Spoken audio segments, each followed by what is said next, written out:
दिया बाजा जाए मिक्स बाय मंजू परदेसी दिया ना जाए डीजे परदेसी recording studio Yogapatti road Dhangarpatti बाजार दिया बाजा नीम चौक चौसीमा में सुन रहे हैं ये जी एंटरटेनमेंट की धमाकेदार प्रस्तुति। अपर लेके दिया ना जराई कोरोना के तो जल्दी भगाई अच्छा अपर लेके दिया ना जराई कोरोना के तो जल्दी भगाई 9 मिनट रहेम भले दुखावा सहेम तनी मानली ना मोरा बतिया ए भैया दिया बाजा जाई बे भैया ए भैया कोरोना भगाई बे भैया 9 मिनट दिया ना जराई बे भैया ए भैया कोरोना भगाई बे भैया ए भैया कोरोना भगाई बे भैया। Music director DJ Kanchan Raj Hajipur Vaishali. दिया बाजा जाए भैया दिया ना जाए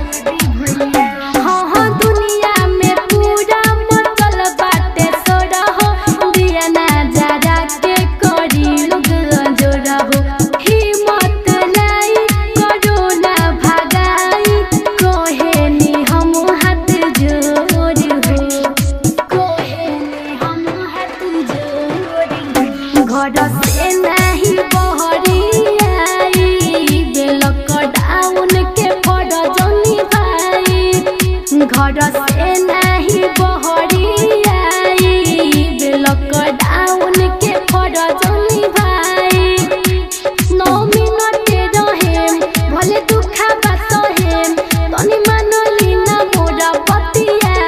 ए भैया दिया ना जराई बे भैया ए भैया कोरोना भगाई बे भैया ए भैया मोमबत्ती जराई बे भैया ए भैया कोरोना भगाई बे भैया ए भैया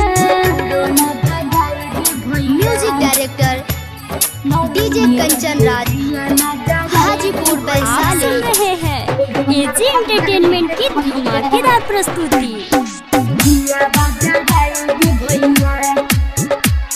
9 मिनट दिया ना जाए भैया हाँ हाँ मोदी जिया के न्यूज में बतैनी राइटर होरी लगतिया सजैनी सुमन शर्मा गाई के बतैली दुनिया के रीति नीति समझैली दुनिया के रीति नीति समझ सुनी डीजे कंचन बतिया हमर तनी मानी ना हमरो कहल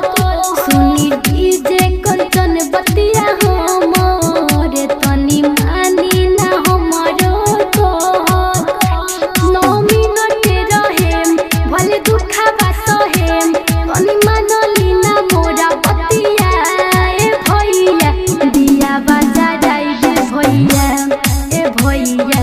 कोरोना भगाई बे भैया ए भैया मोमबत्ती जराई बे भैया ए भैया कोरोना भगाई बे भैया परदेसी recording studio Yogapatti road Dhangarpatti बाजार।